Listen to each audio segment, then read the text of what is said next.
नमस्कार, आप देख रहे हैं अपना बिहार। मैं हूं शुभे मिश्रा, आपके साथ बुलेटिन की शुरुआत करेंगे और पहली खबर आपको महाकुंभ मेले से जुड़ी हुई बताएं। और अब आपको बता दें कि 4 फरवरी तक किसी भी तरह के वाहन के प्रवेश पर रोक लगा दी गई है।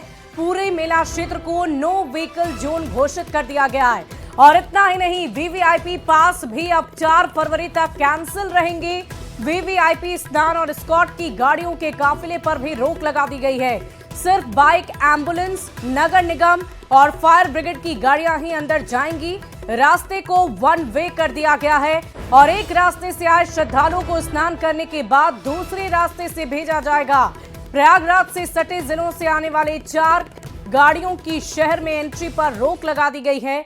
और ये बड़ी जानकारी आपको पहुंचा रहे हैं महाकुंभ से जुड़ी हुई। आपको बता दें कि गाड़ियों के प्रवेश पर रोक लगा दी गई है। बताया जा रहा है कि मेला क्षेत्र को 4 फरवरी तक नो व्हीकल जोन बना दिया गया है। आपको बता दें कि बढ़ते श्रद्धालुओं के नंबर्स को देखते हुए, उनकी संख्या को देखते हुए ऐसा निर्णय सरकार की तरफ से लिया गया है। और महाकुंभ में 5 कौन से बड़े बड़े बदलाव किए गए हैं, उसकी जानकारी सबसे पहले आपको देते हैं। 4 फरवरी तक सारे पास को कैंसिल कर दिया गया है, चाहे वो वीवीआईपी पास ही क्यों ना हो। 4 फरवरी तक नो व्हीकल जोन घोषित कर दिया गया है, यानी कि किसी भी तरह की गाड़ी मेला क्षेत्र में अंदर नहीं जा सकती है। महाकुंभ के रास्तों को 1 वे कर दिया गया है, यानी कि जिस रास्ते से आप जा रहे हैं उस रास्ते से आप वापस नहीं लौटेंगे, बल्कि दूसरे रास्ते से आपको बाहर निकाला जाएगा। सटे जिलों से आने वाले 4 व्हीलर की गाड़ियों की एंट्री पर भी प्रतिबंध लगा दिया गया है, यानी कि आप अगर प्रयागराज के आसपास के किसी भी शहर से महाकुंभ क्षेत्र में आना चाह रहे हैं तो आपकी गाड़ी की एंट्री पर रोक लगा दी गई है। एम्बुलेंस, सफाई वाहन और फायर ब्रिगेड की गाड़ियों को ही सिर्फ इजाजत दी गई है। कुंभ क्षेत्र में 2 पहिया वाहन अंदर जा सकेंगे, इसकी अनुमति दी गई है, यानी कि सिर्फ और सिर्फ 2 पहिया वाहन, साथ ही साथ फायर ब्रिगेड की गाड़ियां, एम्बुलेंस, यही ऐसी गाड़ियां हैं जो अंदर प्रवेश कर सकती है।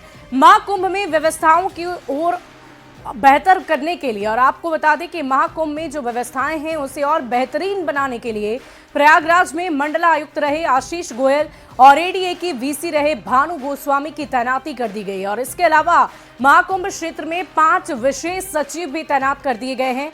और हादसे के बाद सीएम योगी ने बैठक की और अधिकारियों को ये निर्देश दिए हैं, जिसमें उन्होंने साफ शब्दों में कहा है कि महाकुंभ मेला क्षेत्र हो या प्रयागराज से बाहर जाने का रास्ता, इस पर यातायात रुकनी नहीं चाहिए।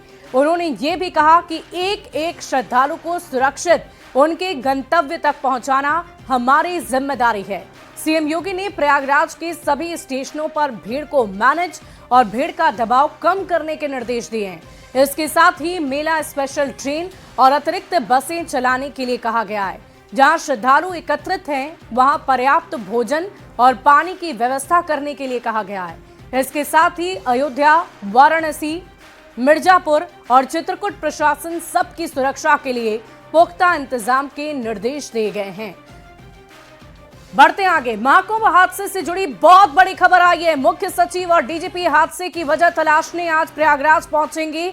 मेला क्षेत्र के कुछ अफसरों को बुलाया गया है। पूरे घटनाक्रम की सीएम योगी को रिपोर्ट सौंपी जाएगी। इस वक्त की बड़ी खबर आपको बता रहे हैं, दोपहर 12 बजे तक अफसरों के प्रयागराज पहुंचने की संभावना है। 3 फरवरी के स्नान को लेकर भी रणनीति तैयार होगी। मेला प्राधिकरण कई और बड़े फैसले ले सकता है।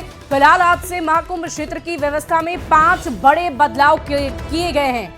तो इस वक्त की बड़ी खबर आपको बता रहे हैं, हादसे से जुड़ी हुई ये बड़ी जानकारी आप तक पहुंचा रहे हैं। डीजीपी समेत तमाम वरिष्ठ अधिकारी आज मेला क्षेत्र पहुंचेंगे और जो हादसा हुआ, भगदड़ मचा, वो कैसे हुआ, किस वजह से हुआ, कहां चूक रह गई, क्या वजह रही इस पूरे हादसे की, उसे तलाशने की कोशिश की जाएगी और उसके बाद उसे एक रिपोर्ट के तौर पर सौंपा जाएगा। महाकुंभ क्षेत्र की व्यवस्था में इसके मद्देनजर 5 बड़े बदलाव भी कर दिए गए हैं। फिलहाल आज महाकुंभ क्षेत्र का दौरा किया जाएगा। मेला प्राधिकरण कई और बड़े फैसले भी ले सकता है, इसकी भी संभावना जताई जा रही है।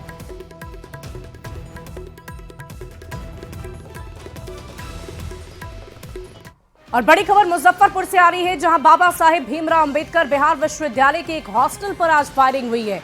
गोलीबारी की इस घटना से हॉस्टल के छात्र दहशत में हैं। सूचना मिलते ही पुलिस की टीम मौके पर पहुंची और मामले की जांच पड़ताल कर रही है। यूनिवर्सिटी के ठक्कर बप्पा हॉस्टल के सामने सुबह सुबह असामाजिक तत्वों ने कई राउंड फायरिंग की, जिसके बाद इलाके में सनसनी फैल गई। 3 दिन पहले भी इसी हॉस्टल के छात्र और पीजी के छात्रों के बीच सरस्वती पूजा के चंदा को लेकर विवाद हुआ था, जिसके बाद भयंकर झड़प हुई थी और उसमें कई छात्र घायल भी हुए थे और अब वहीं पर गोलीबारी होने से छात्र डरे हुए हैं। यूनिवर्सिटी थाना से महज 100 मीटर की दूरी पर यह घटना हुई है। तो इस वक्त की बड़ी खबर मुजफ्फरपुर से आपको बता रहे हैं, जहां हॉस्टल के बाहर अंधाधुंध फायरिंग हुई है। आज सवेरे मॉर्निंग में क्या हुआ है, हम लोग तो सोए हुए थे, गेट पे देखिए 10-15 राउंड फायरिंग चला है। 10-15 राउंड फायरिंग हुआ है। हाँ, पीछे भी हुआ है। अभी हम लोगों की यही गलती कि हम लोग दलित हैं, हम लोगों को चलने का अधिकार नहीं है, रहने का अधिकार नहीं है, पढ़ने का अधिकार नहीं है। यहाँ का डीएमएसपी कुछ नहीं कर रहा है। विश्वविद्यालय थाना इसके पास में हॉस्टल नंबर 3 है, उसके गेट के ऊपर फायरिंग हुई है और 3 राउंड फायरिंग की गई है। गेट के ऊपर ही हुई है, कोई घायल नहीं हुआ है उसमें, और आगे हम कार्रवाई करते हैं। बीते दिनों भी सरस्वती पूजा के चंदा को लेकर विवाद हुआ था। चंदा को लेकर 2 पक्ष में विवाद हुआ था, तो उसमें आपस में कुछ बताया गया था, तो उसके लिए सबने पीड़ित का आवेदन लेकर उस पर एफआईआर कर दी गई। और इस पूरी खबर की अधिक जानकारी के साथ न्यूज 18 संवाददाता मुजफ्फरपुर से प्रियांक सौरभ हमारे साथ फोन लाइन पर हैं। प्रियांक, क्या कुछ जानकारी है, आखिर किस वजह से ये पूरी घटना हुई और अभी फिलहाल क्या अपडेट है? जी, दरअसल सुबह सुबह जिस वक्त यह फायरिंग हुई उस वक्त छात्र जो सो रहे थे उन लोगों ने बताया कि अंधाधुंध फायरिंग हुई है, लेकिन जो कारण की बात कही जा रही है, कारण स्पष्ट नहीं हो रहा है। लेकिन 3 दिन पहले सबसे बड़ी बात है कि इसी जगह पर उसी हॉस्टल का दूसरे हॉस्टल के छात्रों के साथ विवाद हुआ था। 2 गुट, जो छात्रों का 2 गुट था सरस्वती पूजा चंदा को लेकर, PG1 और ठक्कर बप्पा हॉस्टल, ये 2 अलग अलग हॉस्टल के छात्रों के बीच में झड़प हुई थी, जिसमें कई छात्र जख्मी हुए थे और उसी मामले में कार्रवाई भी पुलिस ने आगे की है। लेकिन इसी बीच 2 दिन के बाद इस तरह की घटनाएं हो जाती है, तो लोग पहले यही सोच रहे हैं या पुलिस भी इसी एंगल से जांच कर रही है कि क्या उसी को लेकर भी यह फायरिंग हुई है। लेकिन कहीं ना कहीं बड़ी खबर है कि मुजफ्फरपुर के बाबा साहेब भीमराव अम्बेडकर बिहार विश्वविद्यालय परिसर में एक हॉस्टल के बाहर अंधाधुंध फायरिंग हुई है। हालांकि मौके से 3 खोखे बरामद हुए हैं। पुलिस द्वारा कही जा रही है कि 3 राउंड फायरिंग की है। वहीं जो छात्र हैं, ठक्कर बप्पा हॉस्टल के छात्र हैं, उनका कहना है कि 10 से 12 राउंड फायरिंग की गई है। जी चलिए, इस पूरी खबर पर नजर बनाए रखिए प्रियांक, बहुत बहुत शुक्रिया आपका हमारे साथ जुड़ने के लिए। और इसी बीच राजधानी पटना से एक बड़ी खबर का रुख करेंगे। अनंत सिंह की जमानत पर सुनवाई आज MP MLA विशेष कोर्ट में ये सुनवाई होगी। इस वक्त की बड़ी खबर, फायरिंग मामले में उन्होंने सरेंडर किया था, फिलहाल बेऊर जेल में है अनंत सिंह। इस वक्त की बड़ी खबर आपको बता रहे हैं, गोलीबारी कांड में अनंत सिंह बनाए गए थे नामजद अभियुक्त। 22 जनवरी को फायरिंग हुई थी, मोकामा के नौरंगा में फायरिंग की घटना हुई थी। इस वक्त की बड़ी खबर आपको बता रहे हैं, अनंत सिंह की जमानत पर आज सुनवाई होनी है। MP MLA विशेष कोर्ट में सुनवाई होगी। 22 जनवरी को फायरिंग हुई थी, मोकामा के नौरंगा में फायरिंग की घटना घटी थी। और इसी बीच दिल्ली से भी आपको बड़ी खबर बता दें, लैंड फॉर जॉब मामला राउज एवेन्यू कोर्ट में सुनवाई होगी। 16 जनवरी को सुनवाई टाली गई थी। इस वक्त की बड़ी खबर, लैंड फॉर जॉब मामले में सुनवाई, लालू राबड़ी सहित परिवार के 5 लोग आरोपी बताए गए हैं। रेलवे में जमीन के बदले नौकरी घोटाला से जुड़ा हुआ ये पूरा मामला बताया जा रहा है। राउस एवेन्यू कोर्ट में आज सुनवाई होनी है। 16 जनवरी को सुनवाई टाली गई थी, जिसके बाद आज की तारीख मुकर्रर की गई थी। देखने वाली बात होगी कोर्ट में जब सुनवाई होगी तो क्या कुछ निर्णय लिया जाता है।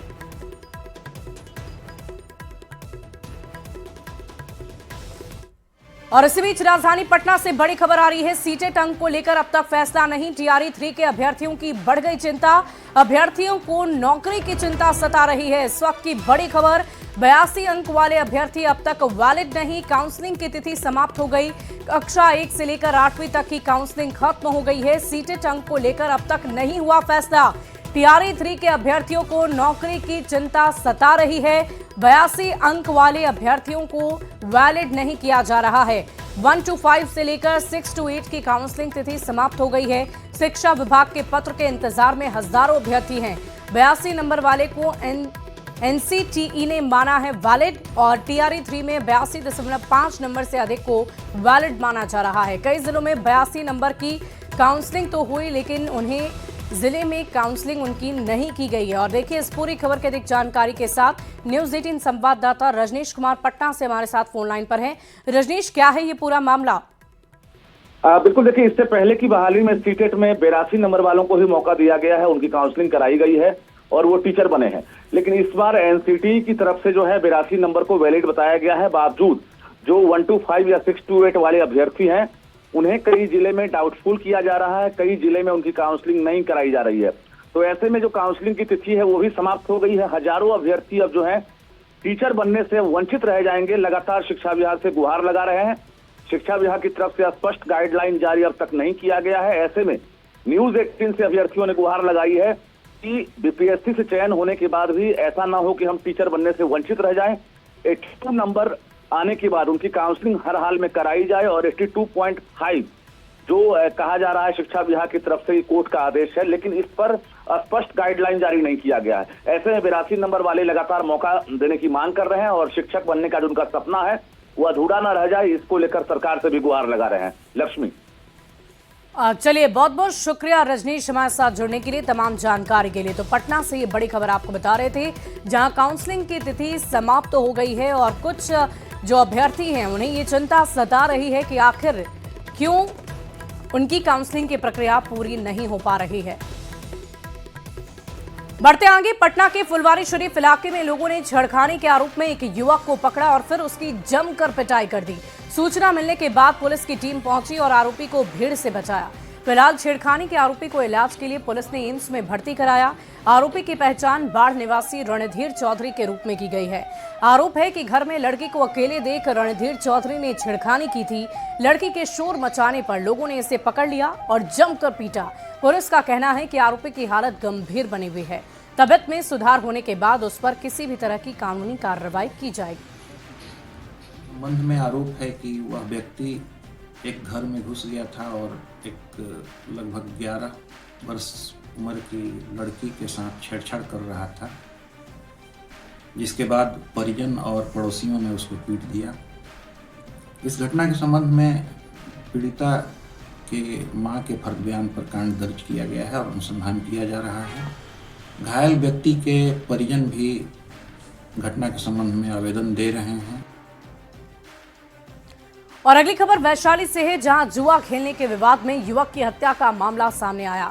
जंदाहा की बहसी में जुआ खेलने के दौरान हुए विवाद में 22 साल के युवक की गला काटकर बदमाशों ने हत्या कर दी और उसके बाद सबूत मिटाने के लिए शव को जलाने की कोशिश की गई। हालांकि सूचना मिलने के बाद पुलिस मौके पर पहुंची, शव को बरामद कर लिया। मृत युवक के परिवार वालों के बयान के आधार पर पुलिस ने इस पूरे मामले में शिकायत दर्ज कर ली है। स्थानीय लोगों का कहना है कि 8-10 गांव के लोग हर दिन जुआ खेलने आते हैं। लोग इस पर रोक लगाने की मांग कर रहे हैं। पता नहीं, हम लोग वहाँ थे नहीं, जैसे हम सुने घटना पे तो यहाँ आए, लेकिन जैसा वहाँ का माहौल है, जुआ हुआ खेलता है, वहाँ कुछ हुआ होगा, मार के और फेंक दिया। अच्छा, कहाँ के लोग आते हैं वहाँ जुआ खेलने के लिए? लगभग 10 गांव का आया होगा। और अब बात जहानाबाद की करेंगे, जहां खतियान को लेकर लोग परेशान हैं। यहां रिकॉर्ड रूम में खतियान को लेकर हर दिन बड़ी संख्या में लोग पहुंच रहे हैं। कई लोगों को काबू आरोप है कि वो 4 महीने से रिकॉर्ड रूम का चक्कर लगा रहे, लेकिन अब तक खतियान मुहैया नहीं कराई गई है। आए दिन लोगों के पास आपस में ही उलझने की खबर आती है और इस मामले में अधिकारी भी कुछ भी बोलने को तैयार नहीं होते हैं। खिड़की पर आबो। हाँ, यही शंकर बाबू हैं। हाँ, अच्छा, क्यों फ्रंट से क्यों नहीं पीछे से आप लोग कैसे खिड़की पर लटके? आपको जहाँ आप भेजिएगा, जहाँ हम नहीं जाएंगे ना। देखिए ना, ऐसी तो खड़ा है। इसको लेकर आपने डीएम को अब आवेदन भी मैंने डीएम भी तो वही धंधा किए हुए हैं। महीना में के मंगलवार होता है, वो मंगलवार से परेशान किए हुए हैं, आज तक खतियान नहीं निकाल पाते हैं। ये डीएम ऑफिस है, वहाँ ये हरकत हो और ब्लॉक फ्लॉक के छोड़िए। क्या समस्या है? इसका माने क्या है? इस धांधली मचाते हैं। 10वां महीना में हम जमा किए, डेट मिला 18/12 को, लेकिन उस द्रव्यमान नहीं हुआ। फिर उसके बाद हमको डेट दिए, देखिए 29/1 को, इसके बाद भी फिर आज नहीं हुआ है। किस चीज के लिए यहाँ पे? ये खतियान के लिए यहाँ पे समय से नहीं किया, समय से नहीं, आज 4 महीना हो चुका है। बढ़ते आगे, अगली खबर दानापुर से आ रही है, जहां कुख्यात अपराधी राजू यादव को पुलिस ने गिरफ्तार कर लिया है। राजू यादव पर भोजपुर, छपरा और पटना जिले में बेहटा इलाके में दंगा, हत्या, रंगदारी और आर्म्स एक्ट के कई संगीन मामले दर्ज है। राजू यादव को बालू माफिया के रूप में जाना जाता है। दानापुर के नासरीगंज इलाके के पुलिस गश्ती के दौरान राजू यादव को शक के आधार पर हिरासत में लिया गया था। जब उसकी पहचान की गई तो ये पता चला कि 3 जिलों की पुलिस को उसकी तलाश थी। पुलिस इसकी गिरफ्तारी को बड़ी उपलब्धि बता रही है। हमारी जो अनुमंडल की टीम अपराध नियंत्रण हेतु छापेमारी हेतु निकलती है, उसमें टीम द्वारा एक संदिग्ध व्यक्ति को नासरीगंज बिस्कुट फैक्ट्री मोड़ के पास से पूछताछ के लिए लाया गया था और बाद में पता चला कि वो एक कुख्यात अपराधी निकला। उस पर अभी तक का जो आपराधिक इतिहास हमें पता चला है, उस पर 9 केस दर्ज है। गिरफ्तार अभियुक्त का नाम राजू यादव सन ऑफ नंद कुमार राय है, जो चकिया थाना डोरीगंज जिला सारण का रहने वाला है। बढ़ते आगे, अगली खबर गया से आ रही है, जहां खैनी नहीं देने पर मकान मालिक ने किराएदार की ईंट से कूचकर हत्या कर दी। पुलिस ने आरोपी मकान मालिक को गिरफ्तार कर लिया है। घटना मुफस्सिल थाना क्षेत्र के भूसंडा की बताई जा रही है, जहां पर डब्लू मिस्त्री उर्फ पगला ने अपने ही किराएदार राजू सिन्हा को ईंट से कूचकर उसकी हत्या कर दी। बताया जा रहा है कि मकान मालिक डब्लू उर्फ पगला मानसिक रूप से बीमार है। राजू सिन्हा की मृत्यु हो गई। उसको मारने वाले डब्लू शर्मा हैं। ये भुसुंडावाला पे घटना स्थल है। घटना की सूचना मिलते ही तुरंत थानाध्यक्ष द्वारा घटनास्थल पर पहुंचा गया और एक्यूज का पीछा करते हुए 4 किलोमीटर दूर आधे घंटे के अंदर में पकड़ लिया।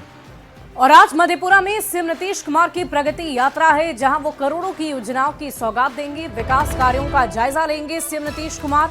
उदा किशुनगंज अनुमंडल के चौसा प्रखंड में सीएम का मुख्य कार्यक्रम पॉलिटेक्निक कॉलेज और खेल मैदान का उद्घाटन करेंगे। बुधमा में नए दूध कारखाने का शिलान्यास करेंगे। अधिकारियों के साथ समीक्षा बैठक भी करेंगे। सीएम की प्रगति यात्रा को लेकर लोगों में गजब का उत्साह है। मुख्यमंत्री नीतीश कुमार इन दिनों प्रगति यात्रा पर है और इसी कड़ी में आज वो मधेपुरा के चौसा पहुंचेंगे, जहां पे तमाम तैयारियां पूरी कर ली गई। इस वक्त पॉलिटेक्निक कॉलेज जिसका उद्घाटन करेंगे और इसके अलावा भी कई योजनाओं का उद्घाटन और शिलान्यास करेंगे।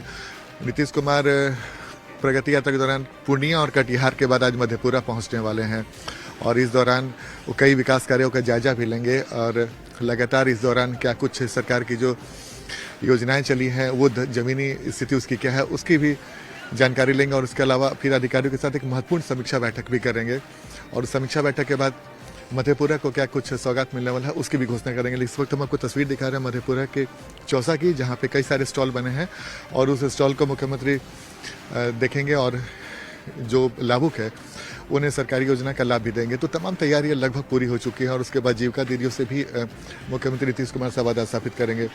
तो मुख्यमंत्री के इस दौरे का आज मधेपुरा आखिरी दिन है और जिसे लेकर तमाम तैयारियां लगभग पूरी हो चुकी हैं। कैमरामैन सुबोध के साथ आनंद अमृतराज, न्यूज 18 नेटवर्क, मधेपुरा। बढ़ते आगे, सीमांचल के लोगों के लिए एक अच्छी खबर है। कटिहार सदर अस्पताल में सर्वाइकल कैंसर की जांच हो रही है और यहां पर जांच के लिए कोलपोस्कोपी मशीन इंस्टॉल किए गए हैं। डॉक्टर का ये कहना है कि इस मशीन के लग जाने से सर्वाइकल कैंसर का पता शुरू में ही लगाया जा सकता है।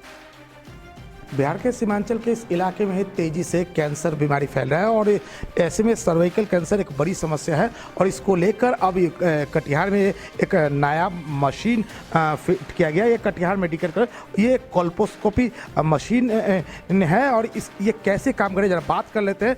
मैम, ये क्या काम करते हैं, इस मशीन का क्या काम है? ये मशीन का काम है बच्चेदानी के मुंह के पास फोकस करना और हम लोग कुछ 1 या 2 प्रकार का उसमें केमिकल डालते हैं बच्चेदानी के मुंह के पास और जो कलर चेंज होता है वो हम लोग स्क्रीन पर देखते हैं और उसका प्रिंट आउट निकाल के जब फोटो आ गया तो हम मरीज को समझाते हैं कि क्या स्टेटस है आज के दिन आपके बच्चेदानी का। ये सीमांचल में ये प्रॉब्लम तेजी से बढ़ रहा है, अब इसका क्या फाइनल इलाज है या क्या है? फाइनल इलाज नहीं, प्रारंभिक इलाज ज़रूर है।